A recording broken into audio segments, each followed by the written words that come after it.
शिव पुराण में भगवान शिव को प्रसन्न करने का सबसे आसान और मुफ्त का तरीका, बस शिव पूजा के बाद करें ये एक छोटा सा काम। सावन के महीने में हर कोई भगवान शिव को तरह तरह से प्रसन्न करना चाहता है। कोई शिव जी को जल अर्पित कर रहा है तो कोई उनका गंगा जल से अभिषेक करने के लिए कांवड़ लेने जा रहा है।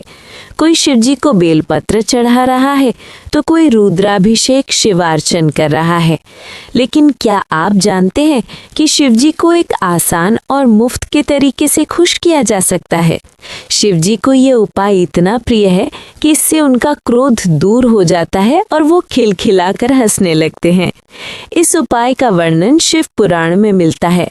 ऐसे में आइए शिव पुराण की कथा से जानते हैं भगवान शिव को किस तरीके से आसानी से खुश किया जा सकता है। कथा इस प्रकार है कि दक्ष प्रजापति ने यज्ञ का आयोजन किया था, लेकिन उन्होंने अपनी पुत्री सती और दामाद शिवजी को आमंत्रित नहीं किया था। लेकिन पिता के प्रेम में मां सती यज्ञ में जाने की जिद करने लगी। शिवजी ने मना किया, लेकिन तब भी वो यज्ञ में गईं। वहां जाकर माता सती को अपमानित महसूस हुआ। ऐसे में उन्होंने यज्ञ की आग में कूदकर खुद की आहुति दे दी। शिवजी को जैसे ही ये पता चला तो उन्हें भयंकर क्रोध आया। शिवजी के क्रोध से सृष्टि में हाहाकार मच गया था। प्राणी भयभीत होने लगे थे।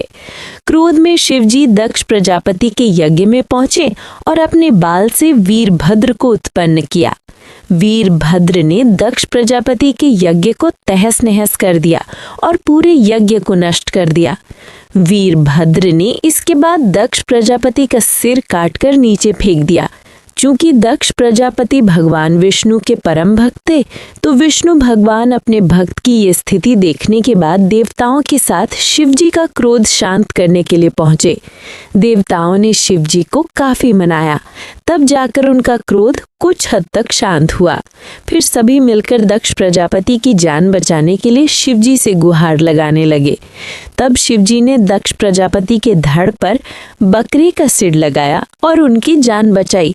बकरी के सिर से जीवित होकर दक्ष प्रजापति ने शिवजी से माफी मांगी। वो शिवजी से माफी मांगने के लिए जब बोल रहे थे तो बकरे की आवाज निकलने लगी, जिसे सुनकर शिवजी का क्रोध पूरी तरह शांत हो गया और वो ये आवाज सुनकर हंसने लगे। तब से माना जाता है कि शिवजी की पूजा के बाद इस तरह की आवाज निकालने से महादेव प्रसन्न होते हैं।